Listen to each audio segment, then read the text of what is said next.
दुनिया की पहली 3 इकोनॉमीज में एक नाम भारत का होगा। It's election season in India.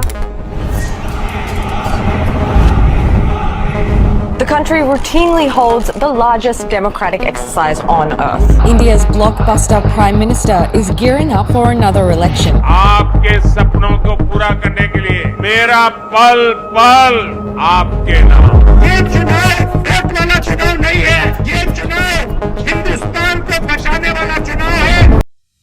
तो जैसा कि हम सब जानते हैं 14 अप्रैल 2024 को बीजेपी ने अपना मैनिफेस्टो लॉन्च किया जिसका नाम उन्होंने दिया मोदी की गारंटी। वहीं पे कांग्रेस ने भी अपना मैनिफेस्टो उसी दौरान लॉन्च किया जिसका नाम रखा न्याय पत्र। The ruling Bharatiya Janata Party released its much-awaited manifesto for the Lok Sabha elections this weekend. 140 crore देशवासियों के सपनों को हकीकत में बुनने के लिए हम ये संकल्प पत्र लेकर के आए हैं। The Congress party has released its manifesto. They're calling it न्याय पत्र. ये मैनिफेस्टो हिंदुस्तान की जनता ने बनाया है। सो एज अ वोटर्स हमारे लिए बहुत जरूरी है कि हम इस मैनिफेस्टो को, चाहे वो बीजेपी का हो या वो कांग्रेस का हो, हम इसके बारे में जानकारी और समझ पूरी रखें, क्योंकि यही वो मैनिफेस्टो है जिसके अकॉर्डिंग्स में ये कोई भी गवर्नमेंट बनती है तो वो काम आगे करेंगे। बट क्योंकि हम बात यहाँ पे बिजनेस पॉइंट ऑफ व्यू या इन्वेस्टमेंट पॉइंट ऑफ व्यू से कर रहे हैं, हम इस बीजेपी के मैनिफेस्टो को उस तरीके से पढ़ेंगे। ये डॉक्यूमेंट इसलिए इतना जरूरी है क्योंकि ये अगले 5 साल कंट्री की ग्रोथ, स्टॉक मार्केट की ग्रोथ, आपकी और हमारी ग्रोथ और हर चीज को गवर्न करेगा। इसी के बेसिस में स्टॉक मार्केट ऊपर या नीचे, इकोनॉमिक ग्रोथ ऊपर या नीचे होगी। ये काम मेन स्ट्रीम मीडिया का है, बट क्योंकि वो क्या कर रही है हम सबको पता है, तो उम्मीद रखता हूं आप इस वीडियो को सपोर्ट जरूर करेंगे, क्योंकि ये वीडियो बनाने के लिए मैंने 2 हफ्ते इन्वेस्ट किए हैं सारे मैनिफेस्टो रिलेटेड डॉक्यूमेंट्स को पढ़ने के लिए। और इसी दौरान मैं इक्विटी रिसर्च रिपोर्ट से मुखातिब हुआ जिसे फिलिप कैपिटल ने ऑथर किया। तो इस रिपोर्ट से मैंने बहुत ही इंपॉर्टेंट पॉलिसीज, बहुत ही इंपॉर्टेंट सेक्टर्स और कुछ स्टॉक रिलेटेड रिकमेंडेशंस कोलेट की हैं आप लोगों के लिए। यह report automobiles, banks, consumer durables, हर वो सेक्टर को इंक्लूड करती है और उसके बारे में बात करती है जिसके बारे में हम सोच सकते हैं। हमारे लिए सबसे इंपॉर्टेंट एजेंडा क्या है, हमें यह समझना कि बीजेपी ने क्या क्या प्रॉमिसेस किए हैं अपने मैनिफेस्टो में, कौन सी कंपनीज और कौन से सेक्टर्स ऐसे हैं जो कि इस मैनिफेस्टो के पूरा होने पे बहुत ही ज्यादा बेनिफिट होंगे, और ऐसी कौन सी गवर्नेंस पॉलिसीज हैं जो कि हमारी life as a citizen of India को इंपैक्ट करेंगी। और सबसे बड़ी चीज, क्या गोल्डन अपॉर्चुनिटीज हैं इस मैनिफेस्टो को देखते हुए कि अगर बीजेपी 2024 से 2029 के लिए आती है तो हम कहां पे नया धंधा बना सकते हैं या हम कहां पे इन्वेस्ट करके पैसे जनरेट कर सकते हैं। तो आइए समझते हैं फिलिप कैपिटल की रिपोर्ट के अनुसार हमें कौन से ऐसे सेक्टर्स हैं, कौन सी ऐसी कंपनीज हैं या कौन से ऐसे स्टॉक्स हैं जिन्हें अपने रेडार पे रखने चाहिए। मैंने इसको आइडेंटिफाई करने के लिए 5 स्टेप फॉलो किए। पहला, कि सरकार क्या करना चाहती है, वो क्या बनाना चाह रही है, क्या कंज्यूम करना चाह रही है या क्या प्रमोट करना चाह रही है। स्टेप नंबर 2 है, इन सबको करने के लिए कौन सी वो ऐसे प्रोडक्ट हैं और कौन सी वो ऐसी सर्विसेज है जिनकी रिक्वायरमेंट होंगी जिसके बगैर सरकार अपने गोल्स को अचीव नहीं कर सकती। तीसरा स्टेप कहता है कि वो मटेरियल और सर्विसेज क्या है जो इस पूरे वैल्यू चेन में यूज होंगी। और लास्ट स्टेप है, वो ऐसी कौन सी कंपनीज हैं जो ऐसे प्रोडक्ट्स और सर्विसेज को बनाती हैं या प्रोवाइड करती हैं। और इन्हीं सब के बीच में आपको वो इन्वेस्टमेंट गैप या अपॉर्चुनिटी गैप भी दिखेगा। अगर आपको ये सारी चीजें समझ में आ गई हैं तो हम एक एग्जाम्पल लेते हैं और उसके थ्रू आपको समझाने की कोशिश करते हैं। बीजेपी गवर्नमेंट का इंफ्रास्ट्रक्चर में सबसे बड़ा इनिशिएटिव अगर कुछ रहा है तो वो है प्रधानमंत्री आवास योजना। प्रधानमंत्री आवास योजना ये उन दीवारों को खड़ी करने के लिए नहीं है जो किसी को जगह दे देंगे, वो उन सपनों को जान भरने का एक बहुत बड़ा कार्यक्रम है। 2022 तक 5 करोड़ घर बनाने। ये स्कीम 2016 में लॉन्च की गई थी। 3 करोड़ घर विथ बेसिक एमिनिटीज प्रॉमिस किए थे जो कि मार्च 2024 तक पूरे होने थे। लेकिन अब आप ये पूछेंगे ये हमारे लिए इंपॉर्टेंट कैसे है। जब सरकार हजारों लाखों करोड़ ऐसे इंफ्रास्ट्रक्चर प्रोजेक्ट पे इन्वेस्ट करती है तो ऐसे इंफ्रास्ट्रक्चर प्रोजेक्ट को बनाने के लिए कुछ बेसिक सी चीजें जो लगती हैं वो हैं बहुत सारा स्टील, बहुत सारा सीमेंट। हम इसे एक एग्जाम्पल से समझते हैं। अगर हम 200 स्क्वायर फीट का एक घर बना रहे हैं तो अप्रोक्सीमेटली उस घर को बनाने में पर square foot cement consumption 25 kilo. तो एक घर बनाने में लगभग 5000 किलो सीमेंट लगेगा। तो आप इस हिसाब से मोटा माटी जोड़ सकते हैं। तो अगर गवर्नमेंट ऐसा प्लान कर रही है कि उन्हें 30 मिलियन या 3 करोड़ अफोर्डेबल घर बनाने हैं तो उन्हें लगभग 150 मिलियन टन सीमेंट की जरूरत पड़ेगी। तो ये जो डिमांड है वो 30 मिलियन टन की है हर साल की। तो इस कॉन्टेक्स्ट में फिलिप कैपिटल ने यह बताया कि इंडिया में जो सीमेंट का सेक्टर है उसमें 7 to 8% YOY growth is expect over next 5 year. ना अब इसमें ऐसी कौन सी कंपनीज है जो बेनिफिट करेंगी? हमारे देश की 3 सबसे बड़ी कंपनीज जो कि अल्ट्राटेक, अंबुजा एंड ACC, जो ये 3 कंपनीज हैं, इनका मार्केट डोमिनेंस है इंडिया में। ये तीनों कंपनी मिला के 63% ऑफ टोटल सीमेंट सप्लाई को कैप्चर करती है।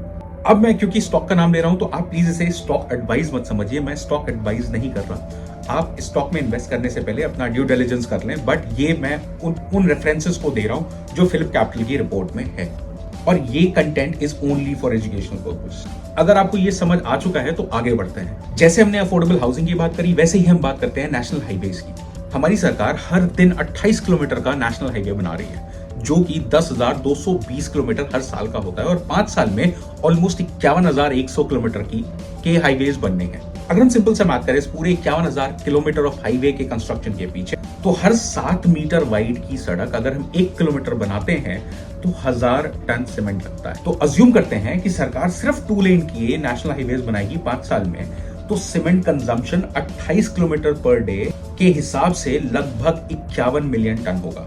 और मैं सिर्फ नेशनल हाईवेज की बात कर रहा हूं, अभी मैं रूरल रोड्स या किसी और डेवलपमेंट की बात नहीं कर रहा। एक रिपोर्ट मिली मुझे इन्फॉर्मेटिक्स की, जहां पे बताया गया कि इंडिया का cement consumption 373 million ton per year हो जाएगा बाय FY23। और ये बहुत बड़ी बात क्यों है, मैं आपको उसका रीजन बताता हूं।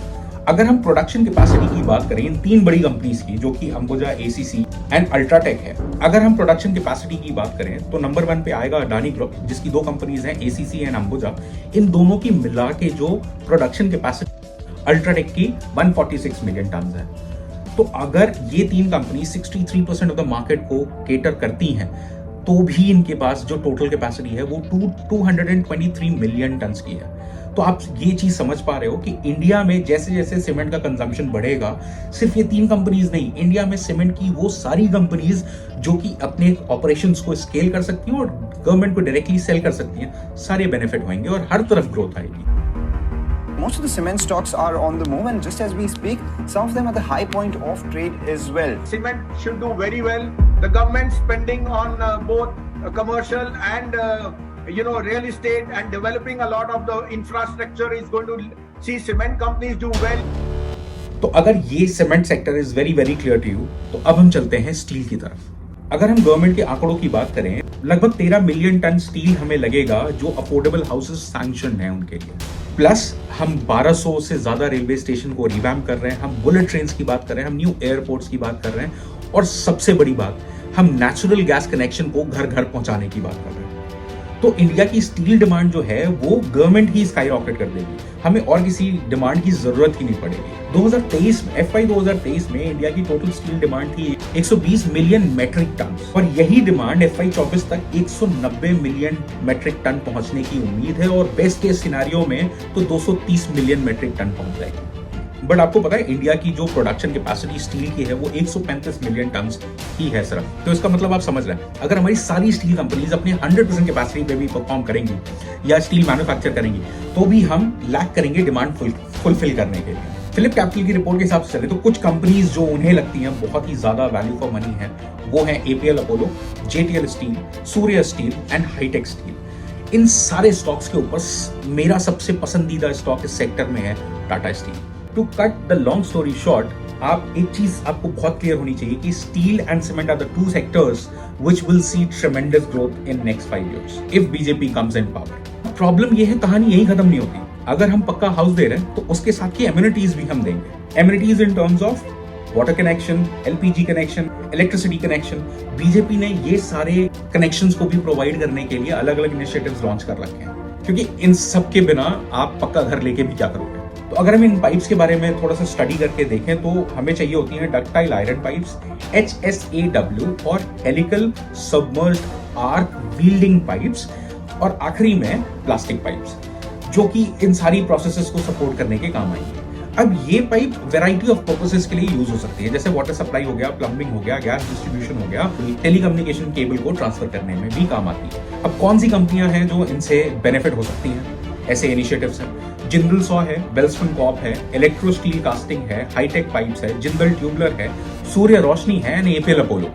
सिमिलरली अगर हम नेचुरल गैस कनेक्शन की एक्सपेंशन को देखें तो एक वर्ड आता है which is ERW, electric resistance builded construction pipe. इनको बनाने वाली कौन सी कंपनीज हैं? फिर से अगर हम कंपनीज देखें तो वेल्सपन कॉर्प आएगी, महाराष्ट्र सीमलेस आएगी, रत्नमणि मेटल्स आएगा। तो ये तो रहा आपका steel, cement, natural gas and electricity related जो भी इनिशिएटिव्स थे। अभी हमारे इंफ्रास्ट्रक्चर सेक्टर में एक बहुत बड़ा जो ब्रेक थ्रू मैं कहूंगा वो नए एयरपोर्ट्स बनाने का है। तो इन नए एयरपोर्ट्स का भी जिक्र इस रिपोर्ट में किया गया है और इसका डायरेक्ट रिलेशन बताया गया है। क्रेडिट कार्ड ट्रांजैक्शंस अगर बूस्ट होते हैं तो कौन कौन सी कंपनीज हैं जो इससे बेनिफिट होंगी? सबसे पहली कंपनी है SBI कार्ड, फिर मेजर प्राइवेट सेक्टर और पब्लिक सेक्टर बैंक्स जैसे कि HDFC हो गया, ICICI हो गया, इंडसइंड हो गया, कोटक महिंद्रा हो गया, और अब प्राइवेट सेक्टर में आपके पास बहुत सारे ऑप्शंस हैं। तो ये सारा बैंकिंग सेक्टर भी इस चीज से काफी ज्यादा प्रभावित होएगा। तो अगर आपको पहला सेक्शन समझ में आ गया तो हम दूसरे सेक्शन की तरफ बढ़ते हैं जो कि पॉलिसीज के बारे में बात करेगा। तो बीजेपी के मैनिफेस्टो में जो सबसे पहली पॉलिसी मेंशन है वो मेक इन इंडिया। हम सब जानते हैं मेक इन इंडिया एक पुराना इनिशिएटिव है बीजेपी का जो कि इतना ज्यादा सक्सेसफुल नहीं रहा, बट इस बारी BJP is extremely bullish on make in India. वो इस इनिशिएटिव के under semiconductor manufacturing, electric cars की मैन्युफैक्चरिंग और सोलर इंडस्ट्री को बूस्ट करना चाहते हैं। दूसरा जो मुझे बहुत इंपॉर्टेंट पॉइंट लगा वो फार्मेसी को लेके है। बीजेपी एक नई स्कीम लेके आ रही जिसे कहते हैं रिसर्च लिंक्ड इंसेंटिव प्रोग्राम। इस स्कीम को लाने के बाद वो इन्विजन कर रहे हैं कि इंडिया को फार्मेसी ऑफ द वर्ल्ड बनाने की। अब इस पॉलिसी के बारे में बहुत कुछ नहीं कहा जा सकता क्योंकि अभी तक इसका कंसल्टेशन पेपर नहीं आया है। एक बार इसका कंसल्टेशन पेपर आ जाता है मैं उसको पढ़ के इसके ऊपर एक डेडिकेटेड वीडियो बनाऊंगा। On the face of it अगर हम इसे देखें और समझने की कोशिश करें तो कौन सी ऐसी कंपनीज है जो इससे बेनिफिट होंगी, वो कंपनीज ऐसी हैं जैसे वो कंपनीज होंगी Divis lab, Syngene, Suven pharma, Ami organics, ऐसी कुछ कंपनीज है जो इससे बेनिफिट हो सकती हैं। इसी तरीके से लाइकवाइज बीजेपी ऑल्सो एम कर रही है जो EPM बस योजना है उसको प्रमोट करने की। तो अगर हमें इलेक्ट्रिक बसेस लगेंगी, ऐसी कौन सी कंपनीज है जो इस इनिशिएटिव से बेनिफिट होंगी? वो है Ashok Leyland, Tata motors, JBM auto and Electra green tech. और आखिर का जो सेक्टर बचता है वो है एथेनॉल ब्लेंडिंग। इस चीज को लेके बीजेपी बहुत टाइम से बुलिश है। आप मिस्टर गडकरी के इंटरव्यूज को देख सकते हैं, वो आज से नहीं वो कई साल पहले से एथेनॉल ब्लेंडिंग को लेके बहुत ही ज्यादा सीरियस है। इनफैक्ट उनकी खुद की कार एक हाइड्रोजन बेस्ड कार है। तो 3 की सेक्टर्स अगर हम देखें जो कि इन पॉलिसीज से बेनिफिट होंगे वो हैं सोलर, हाइड्रोजन एंड एथेनॉल। तो अगर हम सोलर की बात करें तो सिर्फ सोलर मैन्युफैक्चरिंग कंपनीज ही नहीं बेनिफिट होंगी, इसमें इनगॉट मैन्युफैक्चरर हो गए, वेफर मैन्युफैक्चरर हो गए और सिलिकॉन मैन्युफैक्चरर्स हो गए, इन सबको बराबर से बेनिफिट मिलेगा। फिर जब हम इथेनॉल की बात करते हैं तो बीजेपी का टारगेट है 20% एथेनॉल ब्लेंडिंग का, मतलब हम 20% पेट्रोल को रिप्लेस करने वाले हैं इथेनॉल से। 20% पेट्रोल को सब्स्टिट्यूट करने में लगभग 10 बिलियन लीटर का एथेनॉल हमें चाहिए होगा। अब एथेनॉल को समझना पड़ेगा कि एथेनॉल बनता कैसे। 4 मेजर रॉ मटेरियल से बन सकता है। एक होता है corn, wheat, rice and sugar. अगर हम कॉर्न की बात करें तो इंडिया उसका मेजर प्रोड्यूसर नहीं है, कॉर्न का मेजर प्रोड्यूसर है US। Wheat and rice food distribution के लिए बहुत ज्यादा इंपॉर्टेंट है, इसलिए हम उसे कंसिडर नहीं कर सकते। तो बचता हमारे पास शुगर है और हमारे लिए ये बहुत ही अच्छी न्यूज है क्योंकि हमारे पास मिलियंस ऑफ टन्स की शुगर जो है वो हर साल हमारे पास सरप्लस होती है। तो ये जो 10 बिलियन लीटर के एथेनॉल की रिक्वायरमेंट है ये हमारे शुगर सेक्टर को बहुत ज्यादा बूस्ट करेगी और यही रीजन हो सकता है जो पिछले 2-3 सालों से शुगर स्टॉक में कुछ ज्यादा तेजी नहीं आ रखी। ये इसी का रीजन एथेनॉल ब्लेंडिंग का। अगर ये सारी चीजें आपको बहुत ज्यादा क्लियर है तो अब हम बात करेंगे गवर्नेंस रिलेटेड पॉइंटर्स इस मैनिफेस्टो के। बट क्योंकि गवर्नेंस बहुत ही ज्यादा इंपॉर्टेंट है और बहुत ही डिटेल्ड है, मैं कोशिश करूंगा कि उसको एक अलग वीडियो में बनाऊं, क्योंकि अगर मैंने वो पार्ट इस वीडियो में इंक्लूड किया तो ये वीडियो बहुत लंबी हो जाएगी और मैं ये नहीं चाहता। और लद्दाख में एक नए युग की शुरुआत हो। जैसे ये 370 खत्म हुई, हमें 70 साल के बाद समझो आज हम जम्मू कश्मीर वाले आजाद हुए। आज बहुत ही खुशी का दिन है। आज के दिन को जो है राष्ट्रीय पर्व मनाना चाहिए। प्रभु राम के बारे में जो संकल्प आपके सामने लिया था, हमने कहा था ना, राम लला हम आएंगे, मंदिर वही बनाएंगे। तो अगर आपको ये वीडियो पसंद आई हो तो I would request to all of you to share it with as many people as you can, क्योंकि हम सबको अपनी नेक्स्ट गवर्नमेंट के मैनिफेस्टो के बारे में पता होना चाहिए और हमें ये पता होना चाहिए कि हम उस गवर्नमेंट के आने से खुद को बेनिफिट कैसे करेंगे, क्योंकि मिडिल क्लास इंसान सिर्फ टैक्स पे करता है। इस बारी इस मुहिम से जो हमारे जैसे कुछ यूट्यूबर्स ने शुरू करी है, ये मिडिल क्लास पैसे भी कमाएगा। इसी उम्मीद के साथ कि आप इस वीडियो को सपोर्ट करेंगे और ज़्यादा से ज़्यादा शेयर करेंगे। मैं इस वीडियो को यहीं पे एंड करता हूँ। मिलेंगे आपसे फिर एक इंटरेस्टिंग टॉपिक के साथ, तब तक के लिए जय हिंद।